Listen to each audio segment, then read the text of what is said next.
We often mistake wisdom for passivity. We think of it as something that grows old in a rocking chair, far removed from the real heat of life. But true wisdom, the kind the Stoics cultivated, is not soft. It is not passive. It is not polite. It is dangerous.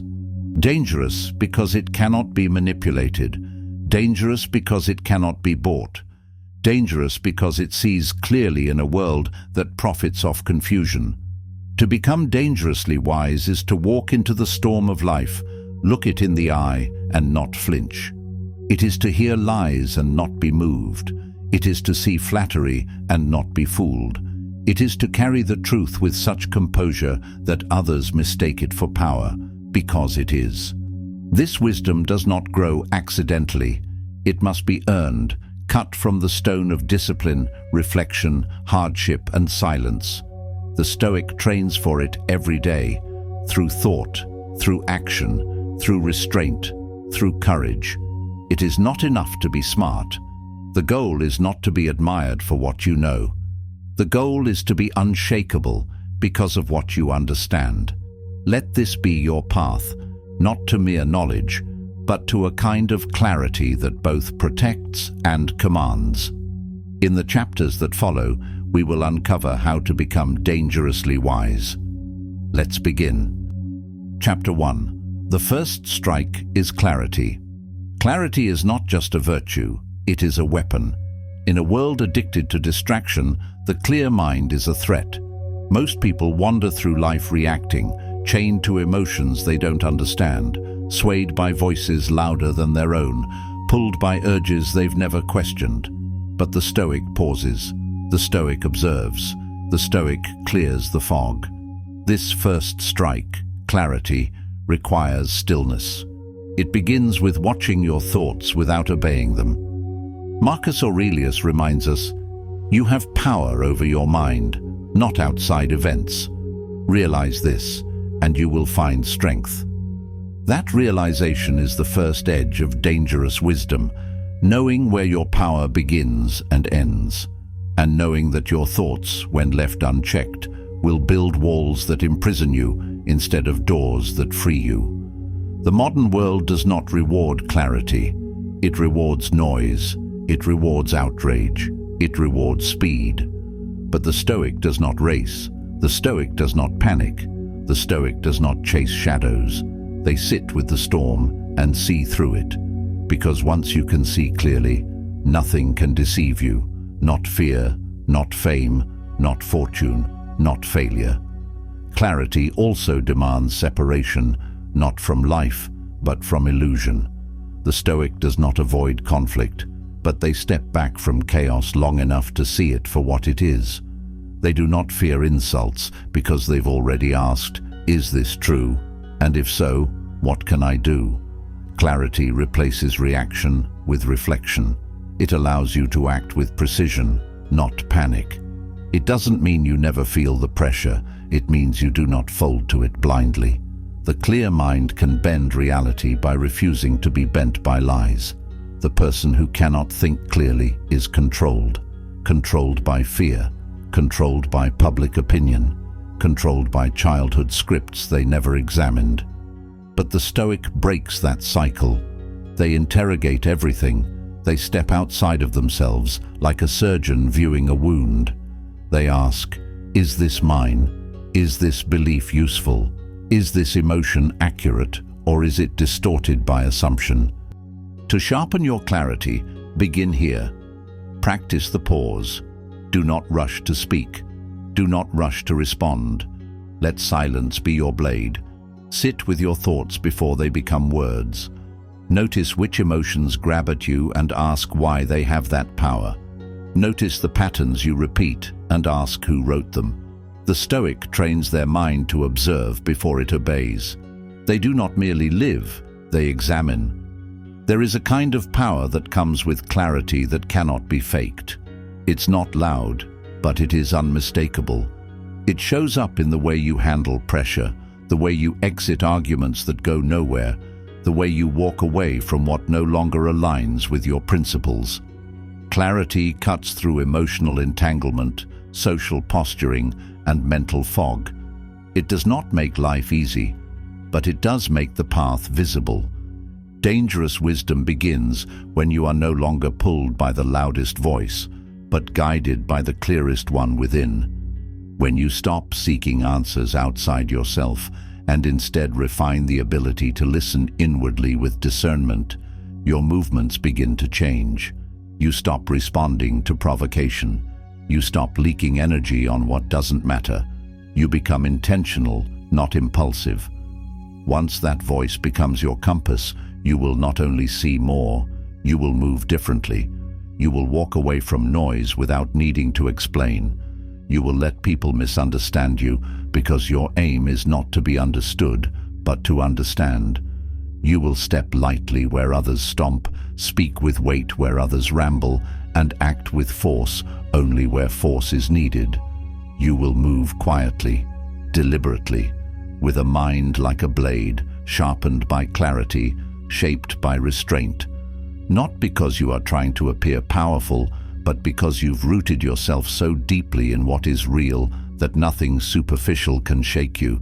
That is the first strike, and it is powerful enough to reshape the entire course of your life, not through domination, but through mastery, not by conquering others, but by no longer being conquered by confusion, by impulse, by distraction. To see clearly is to cut through illusion, and to live by that clarity is to live like fire inside still water, calm on the surface, relentless underneath. Chapter 2. Do not be easily moved. One of the most dangerous traits the Stoic develops is emotional stillness, not the absence of feeling, but the refusal to be ruled by it. Emotions are signals, not commands. They arrive, they alert, they pass. But most people let them build temples in the mind. They let emotions stay too long, set up residence, dictate decisions, and distort perspective. To become dangerously wise, you must break the cycle of overreaction. The Stoic does not suppress emotion. They study it.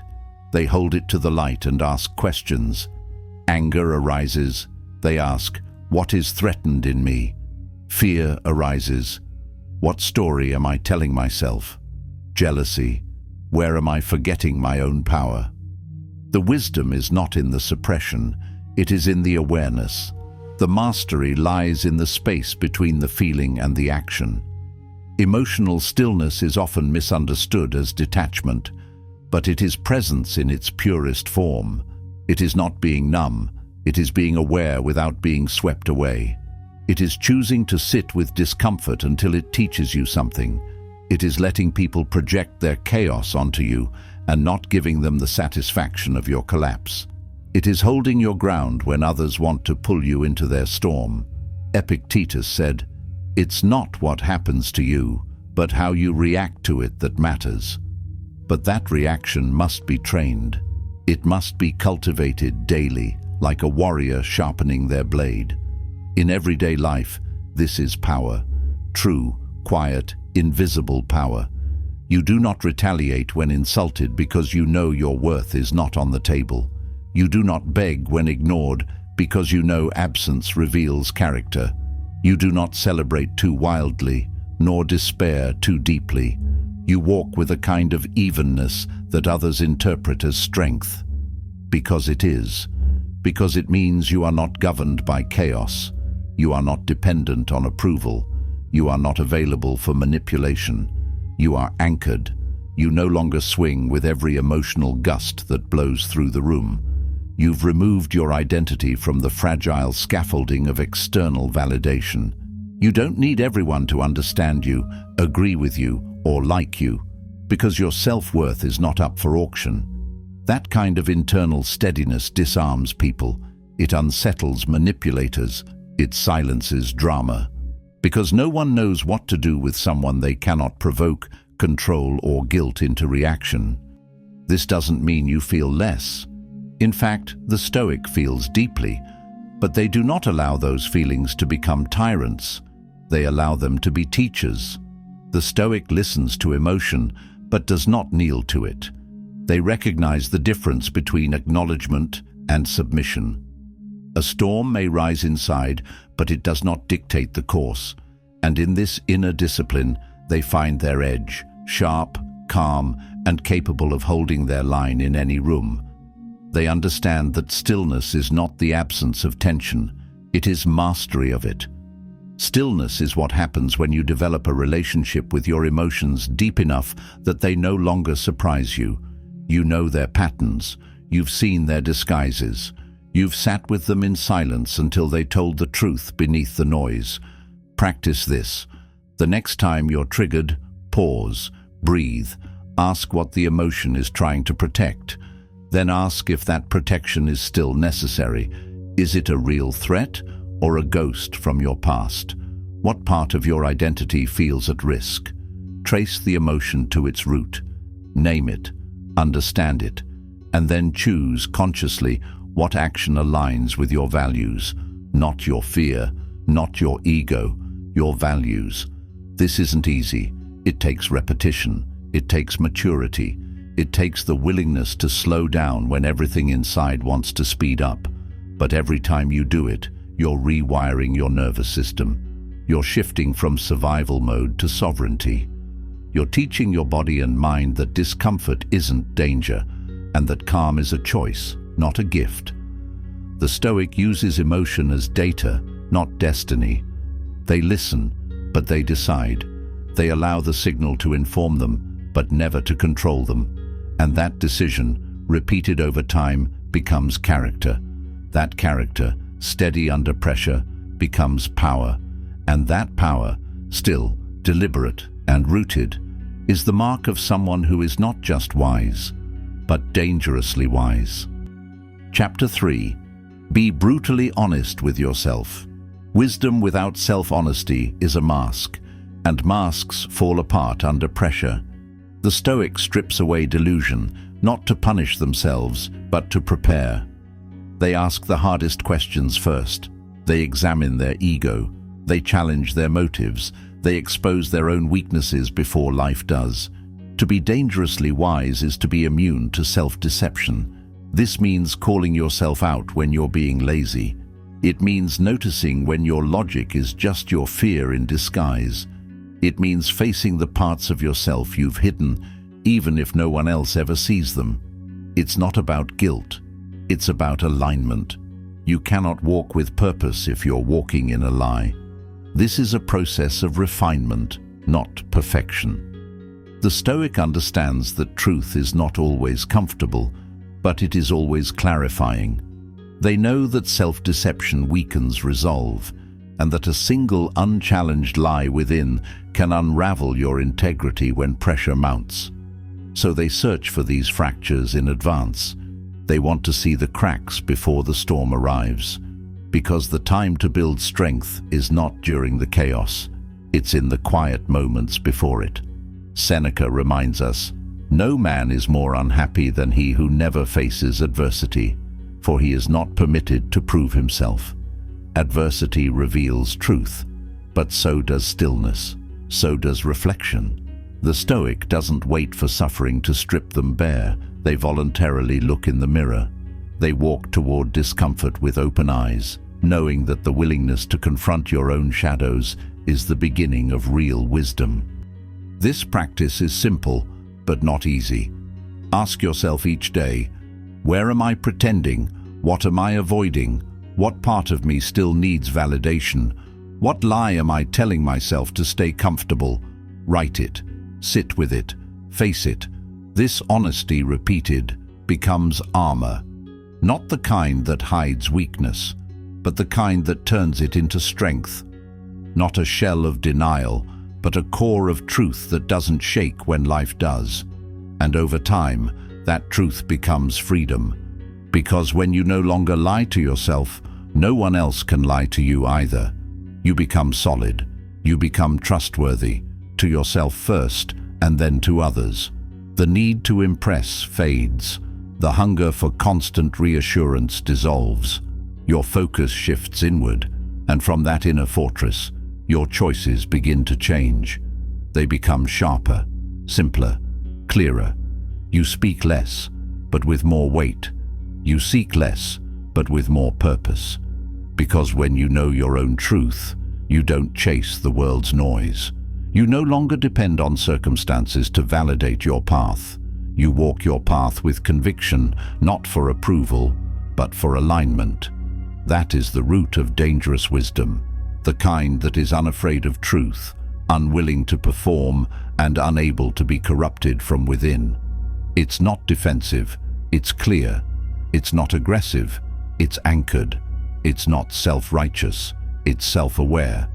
And in a world built on masks and performance, this kind of clarity is not just rare, it is radical. It is a threat to illusion. It is a quiet revolution. Chapter 4. Know when to speak and when to stay silent. The Stoic is not loud. They are deliberate. They know that words are tools, not decorations. Speech used well clarifies. Used poorly, it obscures. Most people speak to fill silence. The Stoic speaks to sharpen understanding. They do not indulge in empty commentary or reactive outbursts. They use language like a sculptor uses a chisel, precisely and only with purpose. They understand that every word is an extension of their inner world. To speak carelessly is to reveal confusion. To speak intentionally is to reveal discipline. Their words carry a kind of silence within them, a reflection of the thought that came before the sound. Because they are not rushed by the pressure to be heard, they can offer something far more powerful: presence. There is power in knowing when not to speak. It allows others to reveal themselves. It protects your energy. It preserves the weight of your voice. When you always have something to say, your words lose value. But when you speak only with purpose, people listen. In silence, you become unpredictable. In silence, you retain control. You do not waste your insight on conversations not worthy of it. You stop explaining yourself to those committed to misunderstanding you. You stop arguing with noise. You realize that stillness often says more than explanation ever could. The Stoic knows that not every battle requires their sword. Some require silence, and that silence becomes a form of dominance that no shouting match can match. The Stoic understands that not every silence is absence. Sometimes silence is presence, pure, unwavering presence. It is the stillness that unsettles those who rely on noise. It is the pause that exposes the shallowness of thought around you. Most people speak without intention, without direction, and often without need. But the Stoic waits. They choose their words like they choose their principles, carefully and with reverence. They do not interrupt truth with decoration. They do not interrupt insight with noise. Silence becomes their staging ground for accuracy. They are not afraid to let a conversation breathe. They are not anxious to fill space. They let tension work for them. They let mystery draw others in. Because power is not always in what you say, it is often in what you choose not to say. Silence is not passivity, it is strategy. The Stoic listens fully. They let others rush to conclusions while they hold the line. They know the truth doesn't need to shout. Wisdom often enters through restraint. In debate, silence can disarm. In conflict, it can neutralize. In negotiation, it can dominate, but only if it is paired with presence and principle. Their restraint is not weakness, it's mastery. Their stillness is not timidity, it's timing. The Stoic understands that speech is only effective when the mind is already quiet, when ego is silent, when emotion is filtered. They wait until their thoughts are ready to serve, not control. Train this by watching conversations, not to respond, but to understand. Let others speak without interruption. Let them fill the air, expose their thinking, display their motives. Practice saying less. Let your silence make people lean in. Let them feel the gravity of your restraint. Ask yourself, does this need to be said? Does it add clarity or just noise? Will these words build or just echo? Choose to speak with weight, not volume. Most people talk to be heard. The Stoic speaks to be understood. And sometimes the most powerful understanding arrives through listening alone, listening with intention, not for an opening to speak, but for the truth underneath the words. The Stoic doesn't interrupt, because they know that most people reveal their entire philosophy if you simply give them time to talk. To become dangerously wise is not to be mute, it is to be measured. You learn to value the weight of your words, not their frequency. The fewer words you need, the sharper they cut. When you speak, it lands. It resonates. People feel it because you don't waste language, and because your words are built on silence and discipline, not on impulse or ego. You become someone whose silence has presence, whose voice has weight, and whose restraint is louder than the world's constant noise. You are not reactive, you are strategic. You are not cold, you are clear.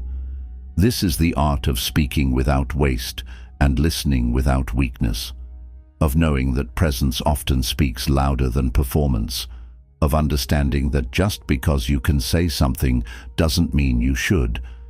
And in that quiet, in that discipline, you become undeniable. You command not through volume, but through gravity. Chapter 5. Turn pain into precision. Every Stoic has suffered, but what sets them apart is what they do with that suffering. Pain is not the end. It is the beginning, if you let it refine you. When others collapse under hardship, the Stoic crafts clarity from it. They don't see difficulty as a detour from their path. They see it as part of the path. In fact, they understand no depth comes without difficulty. Pain strips away illusions. It shows you what really matters. It shows you who you really are.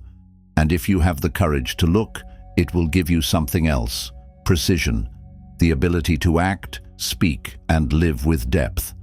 Pain narrows your vision to what's essential. It teaches you to waste less time, less energy, fewer words. It gives you the clarity that comfort could never provide. Comfort soothes, but it rarely sharpens. It hides the edges of your potential beneath layers of convenience. Pain, on the other hand, exposes. It forces you to strip down, to discard the masks you didn't realize you were wearing. It does not flatter, it reveals. And in that revelation, it offers something rare: the chance to rebuild with greater focus, greater discipline, greater resolve. You've been through things that tried to break you. You've endured moments where you could have chosen bitterness, but you're still here. The question is, what will you do with what you know now? Will you use it to build wisdom, or will you let it rot into resentment? Will you let the pain mature into purpose, or will you replay the wound until it owns you? Because make no mistake, pain that is not transformed will be transmitted. It will echo in how you treat others, how you limit yourself, how you sabotage what you say you want. But pain that is examined becomes a well of clarity. It gives you language for the unspoken. It gives you vision when others are still blinded by comfort. Marcus Aurelius wrote, "The impediment to action advances action. What stands in the way becomes the way." This is not just a poetic line, it is a blueprint for transformation.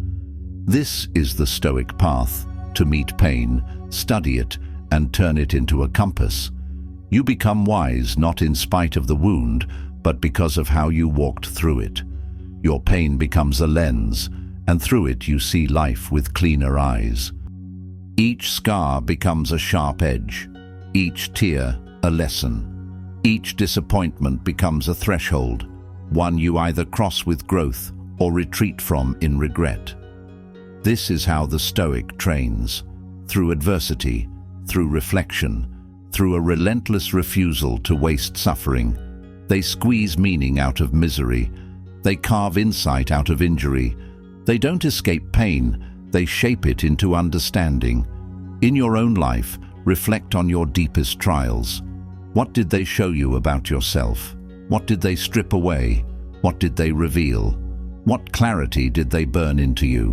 What beliefs did they force you to challenge? What illusions fell apart under the weight of your struggle? What instincts surfaced? Strengths you never knew you had, or fears you had long buried? What did you learn that no book could teach, that no mentor could explain, that only the raw edge of life could show you? That is your wisdom. That is your refinement. That is your weapon in a world full of distractions, illusions, and avoidance. It's the kind of insight that doesn't glitter, but it cuts. The kind of knowledge that doesn't comfort, but it guides. Do not leave it buried under shame or pride. Do not dilute it for the sake of fitting in. Do not apologize for what forged you. That pain was paid for. It is yours to wield, and only you know how deep it carved. Don't hide it. Wield it. Quietly, deliberately, with the calm of someone who has walked through fire and knows what burns, what survives, and what becomes ash. Like a sword forged in fire, your pain, if understood, becomes the edge that keeps you sharp, the compass that keeps you honest, and the reminder that you've already survived worse than whatever lies ahead. You do not need to be fearless. You need to be forged. And the more refined your edge becomes, the more precise your path will be. Chapter 6. Wisdom is what you practice in private. The Stoic knows that true wisdom is not built in public. It is not measured by applause or approval. It is forged in private, when no one is watching and there is no reward but alignment. When the room is silent and there is no audience to impress, that is where character is revealed. To become dangerously wise, you must begin here, in your habits, your discipline, and your unseen decisions. The unseen hours determine the visible legacy. Wisdom begins in the moments you could cut corners, but don't. It's built when you return to your principles, even when it would be easier not to. It's found in the way you manage your morning, the way you reset your mind when you fall off track, and the way you uphold your standards in silence. It's in how you respond to fatigue, to loneliness, to failure, to temptation, when there's no reward for doing the right thing except knowing that you did. Most people train only when they are being watched. They perform their values, but the Stoic practices theirs. They understand that the world will never give them the stability they refuse to build internally, so they build it each day, in the way they speak to themselves, the way they hold themselves accountable, and the way they show up even when no one tells them to. They aren't moved by moods or excuses. They are guided by structure, built by devotion, and refined through solitude. This is where integrity is tested, in the quiet, in the repetition, in the resistance to ease. Dangerous wisdom is not the knowledge you flash, it's the wisdom you rehearse in your smallest actions. It's not theoretical, it's practical. It's in choosing the uncomfortable option when no one is grading you. It's in choosing the harder right over the easier wrong. You are either living it or you're not. Excellence is not a single act, it is a lifestyle. And that lifestyle is not something you broadcast. It's something you embody, silently, deliberately, and repeatedly. It is why the Stoic reads quietly, rises early, trains the body, and sharpens the mind. Not to appear disciplined, but to become it. Because what you do in silence shapes who you are in the storm. The storm doesn't create your character, it exposes the one you've been building in secret all along. When life presses in, you either default to your training or fall into chaos. The Stoic chooses training. Discipline is not glamorous. It's not inspiring in the moment. It's uncomfortable. It's the decision to keep promises to yourself when no one would know if you broke them. It's choosing depth over ease, clarity over distraction, effort over comfort. The Stoic doesn't view discipline as punishment. It is self-respect in motion. It's how you tell your future self, I haven't forgotten you, I'm building you. To develop this, write your code, define your values, list the things that matter, Build a rhythm that trains your focus, conditions your response, and strengthens your clarity. Create rituals that realign you. Protect your energy like it's sacred, because it is. Review your days. Refine your routine. Keep score with yourself, not to shame, but to sharpen. Identify your excuses. Interrogate your delays. Adjust your behavior, not as a performance, but as preparation. The Stoic sees private practice as sacred, not because others will praise it, but because it is the soil of strength. The invisible disciplines are what produce the visible difference, just as roots give life to the tree others admire, but never see below the surface. What you do alone is who you are becoming. If you want to be wise, make your discipline invisible and your impact undeniable. Let your consistency become your confidence. Let your private choices stack into public clarity. Build foundations that are quiet but unshakable, so that when the storm comes, you do not need to react, you simply remain. Make your strength so deeply embedded in your habits that no crisis can unravel you, no insult can shake you, and no distraction can pull you away from what matters. This strength is not the result of grand declarations. It is the outcome of micro-decisions made with integrity. It's the repetition of small things done right. The early mornings, the honest reflections, the refusal to compromise when no one would know. It's brushing off temptation not because you fear it, but because it no longer holds sway over who you are. That is where real power lives, in repetition without recognition, in effort without applause, in principles that hold even when comfort calls you to let go. It is not intensity, but consistency that forges the Stoic. It is not noise, but depth. It is not performance, but presence. Your legacy is not defined by a single achievement, but by the invisible layers of character built through thousands of unseen moments. It's not the big moment that defines you, it's the small ones repeated in silence. It's every time you chose your values over your moods, every time you walked away from ease in favor of what refines, every time you built what no one could see, but everyone would one day feel. Those quiet decisions, those lonely moments of integrity, form the unseen spine of a strong life. Each one is like a brick laid in the dark that forms the foundation for how you will stand in the light. That is the forge of dangerous wisdom, the daily battle you win not with grand gestures, but with humble, unseen victories. The moment you resist distraction, the minute you realign with your standard instead of bending to impulse, the hour you spend refining yourself when no one is watching and no applause is coming. These are the things that shape someone who cannot be shaken. This is where a life of meaning begins, not in public victory, but in private mastery. It is not about who praises you, but who you become when you strip everything away but principle.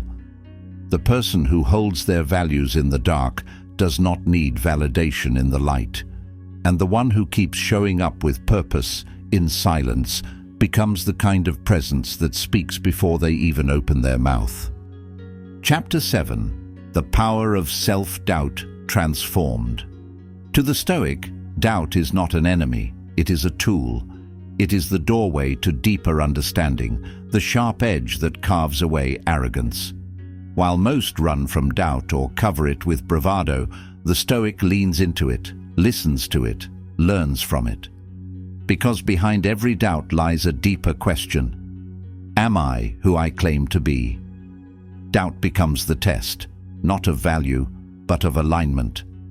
It asks not if you're worthy, but if you're true. Self-doubt, when examined with courage, becomes self-honesty. It becomes the beginning of growth.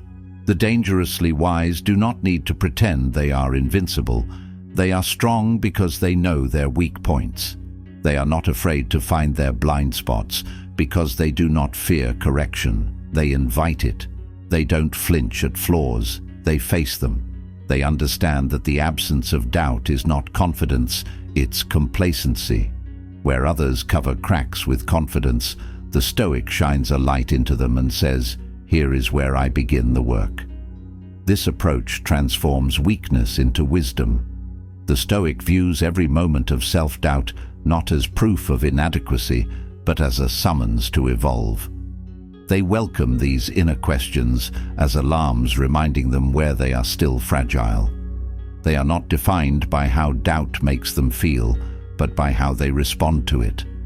They study their discomfort like a map, tracing it back to the parts of themselves that need strengthening. This mindset makes the Stoic anti-fragile. While others need praise to keep going, the Stoic finds fuel in failure. They use doubt not to retreat, but to refine. Each moment of uncertainty becomes a mirror. Each mistake becomes a teacher. Each lapse becomes a signal, not of failure, but of where strength must be built. They turn insecurity into inquiry and inquiry into strength. Through this, they build a resilience that is quiet but absolute. A resilience that doesn't seek reassurance, but truth. A strength that doesn't announce itself, but reveals itself under pressure. This is the Stoic secret. They are never finished. They don't need to believe they have it all figured out. They just need to remain committed to the process of becoming. They understand that wisdom isn't a title, it's a posture of humble self-examination. While many spend their lives defending their identity, the Stoic refines theirs daily. They are anchored not in perfection, but in progression. The world is full of those who hide behind certainty. The Stoic is different. They are anchored not because they always feel confident, but because they always seek clarity. They are not afraid to be wrong if it means becoming more right. Their questions do not weaken them, they sharpen them. Their uncertainty does not shake them, it invites them deeper. And that clarity comes from the courage to question themselves before the world ever has to. To cultivate this, welcome the voice that asks, "Can I do better?" Write down your doubts. Sit with them. Use them to reveal where you still have room to grow. Don't treat them as curses. Treat them as coaches. Examine their origin. Ask whether your fear has evidence or just volume. Trace the story you're telling yourself. Is it honest or is it inherited? Is it shaped by truth or shaped by trauma? Don't silence the question, strengthen the answer. Don't resist the discomfort. Trace it to its source. Let the discomfort shape your discipline.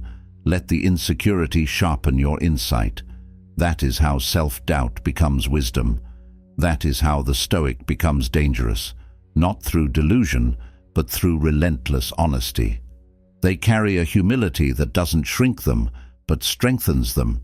They become immune to flattery and criticism alike because they are not chasing an image. They are refining an identity, and that honesty, sustained over time, becomes invincibility from within. It becomes the calm that can't be shaken, the discipline that doesn't depend on mood, the strength that doesn't require an audience.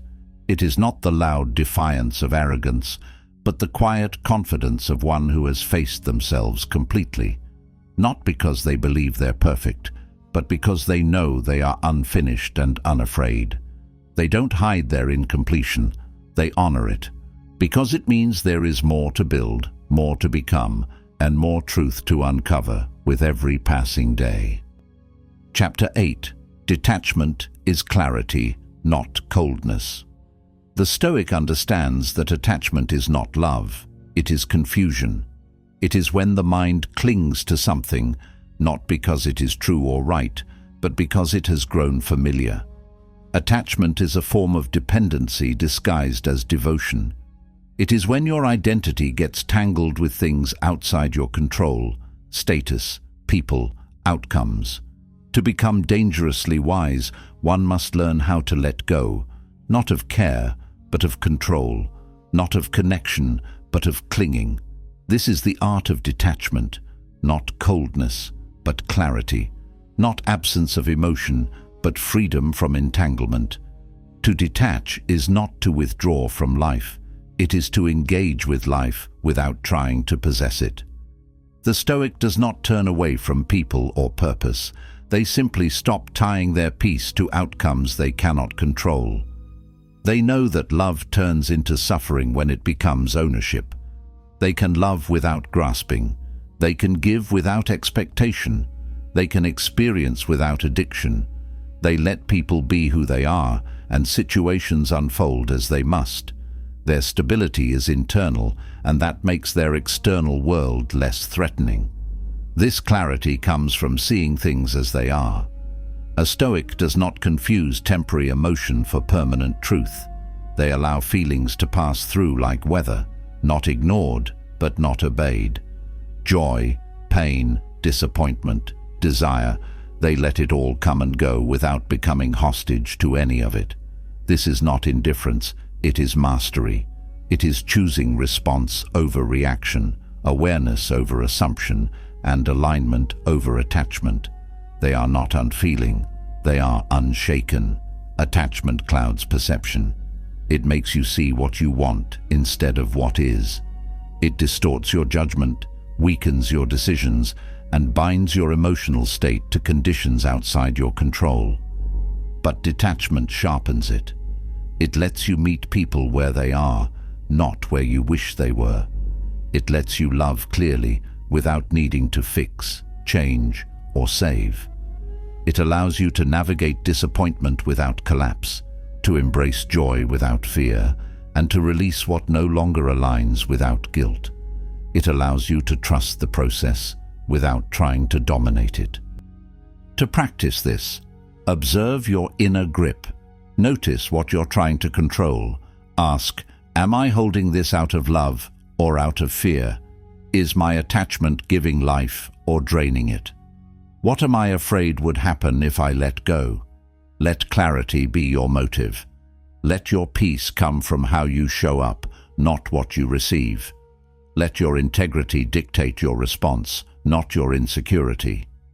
This is how the Stoic navigates relationships, ambition, and adversity. Present, but not possessed. Committed, but not compulsive. Engaged, but not entangled. Dangerous wisdom does not mean being untouchable. It means being undistorted. It means loving without losing yourself, succeeding without becoming enslaved, and feeling deeply without drowning. It means your sense of identity is no longer tethered to external validation. You become the same in solitude as you are in a crowd, not because nothing affects you, but because everything passes through the filter of your clarity before it touches your core.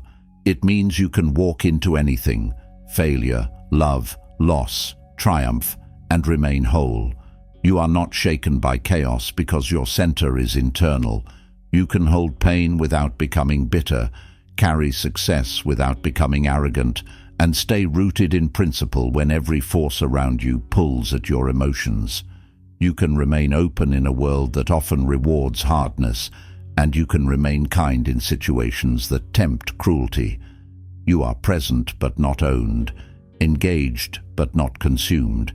You remain available to life but unavailable to its manipulation, because your peace is not anchored to what happens, but to how you respond. That is the freedom detachment gives. It is not cold isolation, it is warm sovereignty. It is not withdrawal from life, but the ability to meet life with grace, even in its ugliest moments. It allows you to show up fully, love fully, serve fully, without handing over your essence to outcomes you cannot command. It is clarity without apathy, presence without possession, courage without control. It makes you magnetic, not because you chase, but because you no longer grasp. Not because you demand, but because you have nothing to prove. Not distance from life, but the ability to walk through it with clarity and strength. To touch the world without letting it grab hold of your soul. To feel everything and be moved by nothing that is not true. To walk away from what doesn't align, not in bitterness, but in peace. To love with full heart and open hands. That is the strength detachment gives, not to empty you, but to protect your essence. It is not the path of the emotionally cold, it is the path of the internally unshakable. Chapter 9. Stillness is not silence, it's power. To the outside world, stillness looks like idleness. It appears passive, quiet, unbothered. But to the Stoic, stillness is not the absence of action, it is the alignment of it. It is the inner condition that allows for decisive, focused, and effective movement. Stillness is what steadies the blade before it strikes, the breath before the leap, the pause before the truth is spoken. Stillness is not escape, it is readiness. It is the decision to not rush, to not flinch, to not be baited by noise or pulled into chaos. It is a refusal to react for the sake of appearing powerful and instead choosing to respond from actual strength. The Stoic knows that speed is not clarity, that movement is not always progress. So they wait, not out of fear, but out of discipline. This is not laziness, it is mastery. Because in stillness the Stoic observes, not passively, but deeply.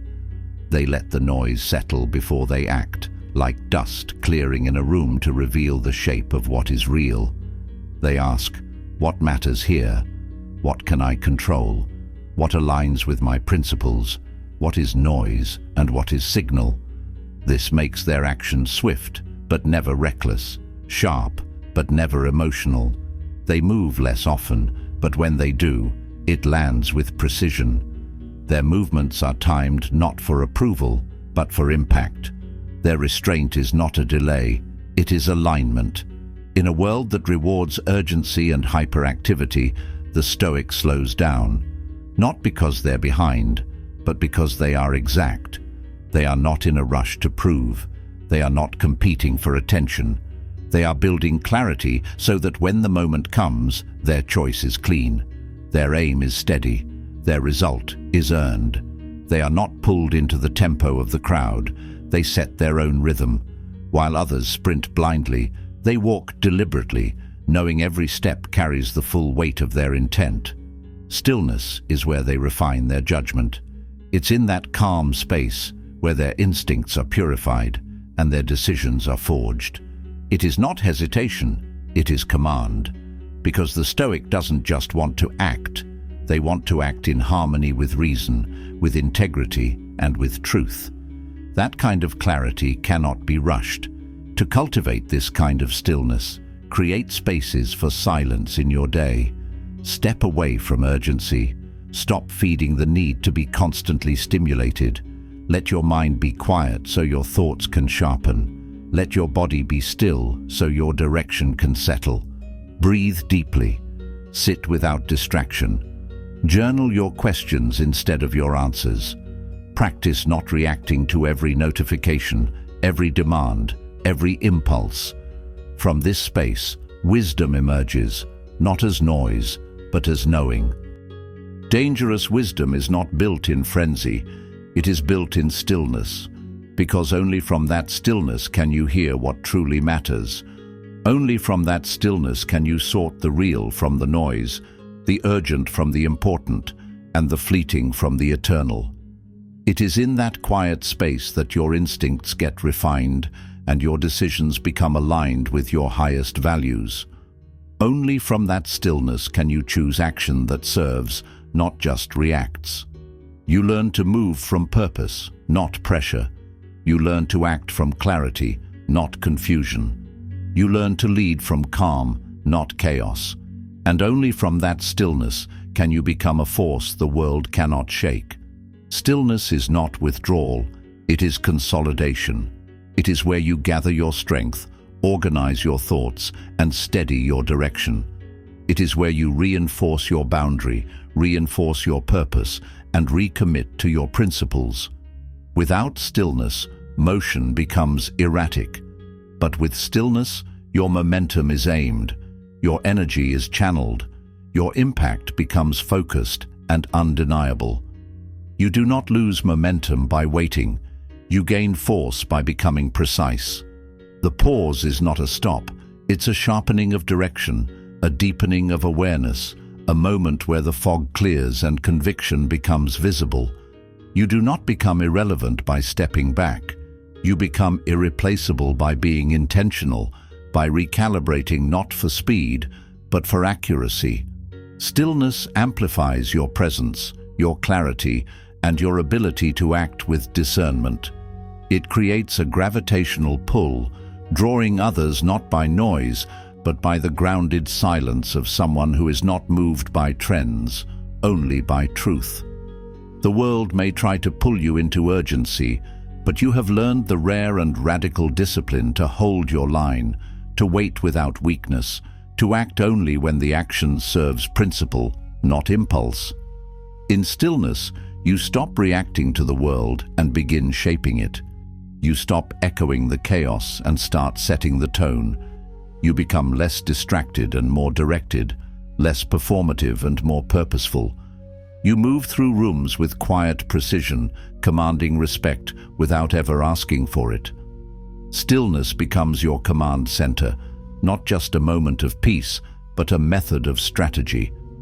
You become the one others look to, not because you shout the loudest, but because you move the wisest. You are not flailing to be seen. You are waiting to strike with full power. Stillness is not your weakness. It is your secret weapon. It is the crucible in which your discernment sharpens, your voice gains gravity, your boundaries fortify, and your intentions align. It is what gives your voice weight, your choices precision, and your life meaning. That is the power that makes you not just wise, but dangerously wise, a presence that cannot be rushed, rattled, or removed. Chapter 10. Power is not control, it's command of self. The final mark of dangerous wisdom is not the ability to control others, it is the ability to command yourself. Power, to the Stoic, is not found in dominance but in discipline. It is not found in external force but in internal authority. True power is quiet, stable, and rooted. It does not need to be broadcast. It is evident in how you carry yourself, how you choose under pressure, and how you remain anchored when everything else shifts. Most people chase control. They want to manipulate outcomes, manage impressions, and micromanage every detail of their environment. But the Stoic sees the futility in this. They know the only control that matters is the control of their own thoughts, their own emotions, their own choices. You cannot control the world, but you can command yourself in any situation, and that command is the greatest power a person can possess. To command yourself means to remain principled in provocation. It means you do not lash out when insulted. You do not fold when pressured. You do not change your nature to match the chaos around you. You respond instead of react. You lead yourself instead of following fear. You make decisions from values, not emotions, from purpose, not panic, from clarity, not confusion. That is what gives your presence weight, what gives your decisions authority. Self-command is not instinctive, it is trained. It is the result of choosing discipline over impulse, presence over panic, and reflection over reactivity, again and again until it becomes automatic. It is built in the moments when your pride is wounded, your ego is threatened, and your patience is tested. And it is revealed in how you act, not when things go your way, but when they don't. That's when your strength shows. That's when your wisdom speaks. The Stoic does not seek to be feared or followed. They seek to be unshakable. Their strength does not depend on being right, but on being real. Their confidence does not come from control over others, but from consistency within. They do not need to dominate because they have mastered themselves. That self-mastery allows them to enter any situation with calm, any conflict with clarity, and any challenge with courage. Practice this. The next time you feel the pull to control, pause, ask, what can I actually command here? Usually it's your breath, your tone, your posture, your words, your response. Command those, and you've already won. Let go of trying to bend others to your will. Strengthen your ability to stand in your own. That is how the Stoic leads. That is how they influence, not by force, but by example. Not through intimidation, but through integrity. To become dangerously wise is to become someone who needs no throne to lead, no crown to be respected, and no spotlight to shine. You become your own authority, your own compass, your own source of stability in a shaking world. You walk into rooms without needing to prove. You speak without needing to overpower. You act without needing to impress. Because your power is not borrowed, it's built. This kind of power doesn't scream, it doesn't chase, it doesn't collapse. It holds, it steadies, it sets the tone, and others feel it. Not because you declared it, but because you've lived it. The Stoic becomes a force not through domination, but through presence, through depth, through the quiet confidence of someone who knows who they are, what they value, and what they will not compromise. Power is not noise, it is signal. It is the clarity in your boundaries, the calm in your decisions, the consistency in your presence. And when it's rooted in principle, it cannot be revoked, it cannot be threatened, it cannot be stolen. It becomes who you are, not what you do, and that makes it unshakable. This is how the Stoic walks, unbothered by praise, unmoved by criticism, untouched by chaos, because they do not seek control over life. They seek alignment with it. They do not manipulate others. They master themselves. And that is the rarest power of all. You want to be dangerous? Be self-commanded. Be disciplined when others are impulsive. Be clear when others are confused. Be grounded when others are reactive. And then watch how your presence changes rooms, how your calm becomes contagious, how your clarity becomes a compass not just for you, but for others who forgot their own. That is what it means to become dangerously wise. Not to control the world, but to be unshaken by it. Not to be untouchable, but to be rooted. Not to be hard, but to be solid. And when you become that, still, deep, and aligned, then you do not just survive life, you shape it.